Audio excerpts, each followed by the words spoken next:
নমস্কার তোমাদের সবাইকে সানা স্মাইল এডুকেশন সেন্টারে স্বাগত জানিয়ে আজকের ক্লাসটি শুরু করছি। আজকে তোমাদের সঙ্গে আলোচনা করব তোমরা যারা ষষ্ঠ শ্রেণীর তৃতীয় পর্যায়ক্রমিক মূল্যায়ন পরীক্ষা দেবে তোমাদের জন্য রায় ও মার্টিন প্রশ্নবিচিত্র থেকে আজকে সমাধান করব ষষ্ঠ শ্রেণীর পরিবেশ ও বিজ্ঞান বিষয়ে মডেল নাম্বার 6 অর্থাৎ 6 নম্বর স্কুলের যে সমস্ত ছোট ও বড় প্রশ্নগুলি আছে তার সমস্ত প্রশ্নের উত্তর সমাধান করে দেখাবো। চলো দেরি না করে মূল বিষয়ে যাওয়া যাক। প্রথমে দেখো কি আছে, একে তড়িৎ পরিবহনকারী অধাতু হলে উত্তরটা লিখবে গ্রাফাইট অপশন এ। 2 এর প্রশ্ন উত্তরটা হবে অপশন সি নাইট্রোজেন। 3 এর উত্তরটা হবে অপশন ডি দৈর্ঘ্য। 4 এর উত্তরটা হবে অপশন বি। 5 এর উত্তরটি হবে অপশন সি। 6 এর উত্তরটা হবে অপশন সি। আমি প্রশ্নগুলো আর বলছি না, তোমরা একটু দেখে নিও। 7 এর উত্তরটি হবে অপশন এ। 8 এর উত্তরটা হবে অপশন সি। 9 এর উত্তরটি হবে অপশন বি ছত্রাক। 10 এর উত্তরটি হবে অপশন সি। পরবর্তী থেকে সত্য মিথ্যা, 1 এরটা হবে সত্য, 2 এরটা হবে মিথ্যা, 3 এরটা হবে মিথ্যা, 4 এরটা হবে সত্য, 5 এরটা হবে মিথ্যা। পরবর্তী থেকে শূন্যস্থান পূরণ কি আছে, উদ্ভিদের বৃদ্ধি পরিমাপ করা হয় অক্সানোমিটার যন্ত্র দ্বারা। 2 দেখো বল কোন বস্তুর আকৃতি বা গতি এর পরিবর্তন করতে পারে। 3 দেখো তীর ছোড়ার সময় ধনুকের মধ্যে স্মৃতিশক্তি গতিশক্তিতে রূপে বদলায়। 4 দেখো এক জীব থেকে অন্য জীব পর্যায়ক্রমে শক্তি প্রবাহিত হয়। 5 দেখো যন্ত্রের ঘর্ষণ কমাতে চলমান অংশে লুব্রিক্যান্ট লাগানো হয়। আচ্ছা, পরেরটা দেখো 4 কি আছে, লোহার যন্ত্রকে কি আচ্ছা, এই কোশ্চেনের উত্তরটা আমি একটু কনফিউশন আছে, গ্রিস বা হতে পারে, তোমরা একটু দেখে নিও। হ্যাঁ, লোহার যন্ত্রকে কিভাবে মরিচার হাত থেকে রক্ষা করা যাবে, তোমরা লিখবে রং করা, গ্রিস লাগানো। দিয়ে দেখো বটল ওপেনার কি ধরনের সরল যন্ত্র, লিখবে দ্বিতীয় শ্রেণীর লিভার। কিন্তু দেখো একটা স্পর্শহীন বলের উদাহরণ মহাকর্ষ বল। এই প্রশ্নটাও একটু কনফিউশনে আছে। তারপরে দেখো এটা উত্তর হবে সুপরিবাহী। 5 দেখো জল থেকে কি কি মৌল পাওয়া যায়, হাইড্রোজেন ও অক্সিজেন। তারপরে দেখো নাইট্রোজেনের যোজ্যতা হচ্ছে 33।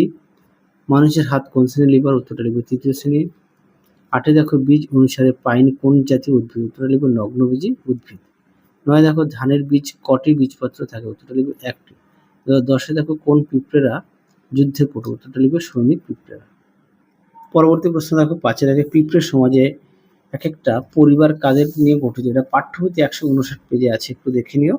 2 দেখো প্রশ্ন উত্তরটি পাঠ্যবইতে 157 পেজে আছে, সেই কারণে আর দেখালাম না, তোমরা একটু দেখে নিও। পরবর্তী দেখো 3 গুপ্তবীজী গাছ কাদের বলে উদাহরণ দাও। দেখো প্রশ্ন উত্তরটি,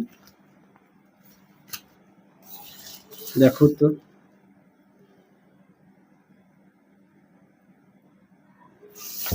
পরবর্তী দেখো মেরুদণ্ডের প্রাণীদের বৈশিষ্ট্য অনুসারে এদের 4টি ভাগের নাম লেখো। দেখো প্রশ্ন উত্তরটি,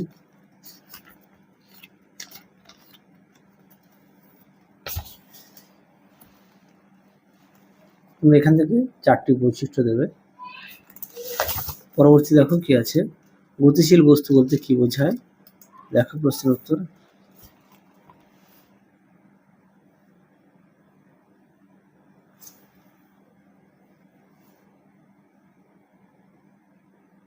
দেখো উত্তরটি।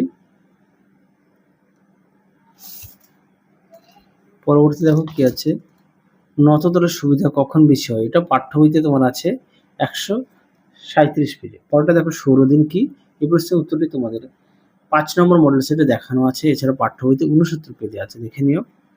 পরে দেখো জৈব ভঙ্গুর পদার্থ কি, উদাহরণ দাও। দেখো প্রশ্ন উত্তর,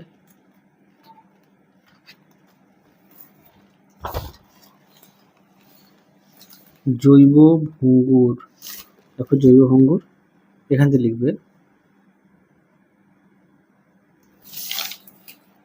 এই পর্যন্ত লিখবে। পরবর্তী প্রশ্ন দেখো কি আছে, ফলের ও সবজি খোসা থেকে কিভাবে সার পাওয়া যায়। দেখো প্রশ্ন উত্তর,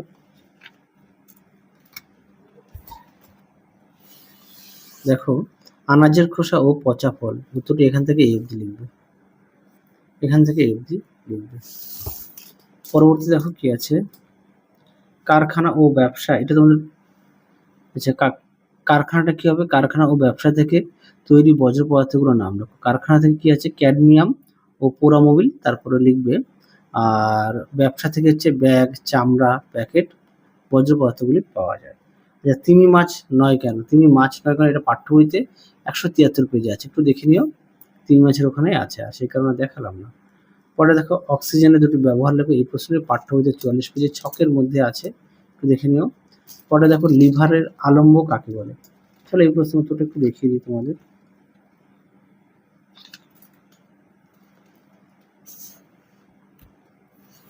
দেখো লিভারের আলম্ব, এখান থেকে এই পর্যন্ত লিখবে, যদি বইতে একটু দাগ দেওয়া আছে, তোমরা একটুখানি অনুরোধ করে বলছি কষ্ট করে দেখে নিও।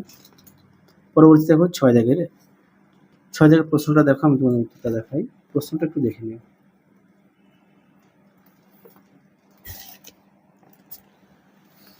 দেখো উত্তর,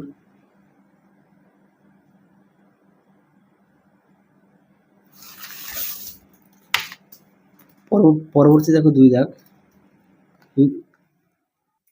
2 দাগ দেখো, 2 দাগের প্রশ্নটা দেখো, আমি তোমাদের উত্তরটা দেখিয়ে দিই। দেখো উত্তরটি, পরবর্তী দেখো কি আছে, আন্তর্জাতিক প্রমাণ মিটার, এটা পাঠ্য বইতে 66 পেজে আছে। লিন্ডেম্যানের 10% সূত্র, এটাও পাঠ্য বইতে 66 পেজে আছে। পরবর্তী আছে কি, পুষ্টি স্তর কি? দেখো এই প্রশ্নের উত্তরটা আমি তোমাদের দেখিয়ে দিই। দেখো পুষ্টি স্তর, দেখো, আর লিন্ডেম্যানের 10% সূত্রটা তাও সহায়িকা থেকে দেখিয়ে দিই। দেখো এখান থেকে এই অবধি পাঠ্য বইয়ে দেখানো আছে। পরবর্তী দেখো 5-এর সরল যন্ত্র ও জটিল যন্ত্র চিহ্নিত করো। দেখো শাবল হচ্ছে দন্ত্য স দিয়ে মানে সরল যন্ত্র, সেলাই মেশিন হচ্ছে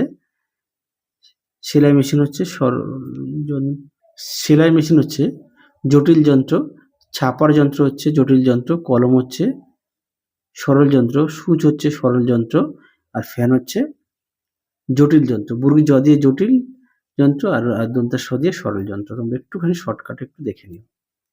পরেরটা দেখো 6 দাগের, আচ্ছা 6 দাগের প্রশ্নটা একটু পাঠ্য বই থেকে একটু দেখে নিও। হ্যাঁ, 7 দাগে দেখো 159 পেজে আছে, দেখালাম না। পরেরটা দেখো 7 দাগের প্রশ্নটা দেখো, তোমাদের উত্তরটা দেখাই। প্রশ্নটা অনেক সেটে দেওয়া আছে, তোমরা ভালো করে পড়বে। দেখো প্রশ্নের উত্তরটি, তোমরা অবশ্যই ভালো করে পড়বে। দেখো সুন্দর করে দেওয়া আছে পয়েন্ট দিয়ে, তোমরা অবশ্যই পয়েন্ট দিয়ে লিখবে, পরীক্ষা খুব আসে প্রশ্নটি। পরবর্তী প্রশ্ন দেখো, মশার জীবনচক্রে কি কি দশা দেখা যায়? দেখো উত্তরটি, আর অবশ্যই চিত্রটা আঁকবে, পাঠ্য বইতে চিত্রটা আছে, তোমরা সেখান থেকেও দেখে নিতে পারো। এই সেটের শেষ প্রশ্ন দেখো, জলে মাছেদের কি কি ধরনের বিপদের সম্মুখীন হতে হয়? খুব গুরুত্বপূর্ণ প্রশ্ন। উত্তরটি দেখো প্রশ্নের উত্তর এখান থেকে অবধি লিখবে। তাহলে চলো আজকের মতো এখানেই সমাপ্ত করছি, আবার দেখা হবে খুব শীঘ্রই তোমাদের পরবর্তী ভিডিওতে। তোমরা সবাই সুস্থ থেকো, ভালো থেকো, আজকের মতো টাটা।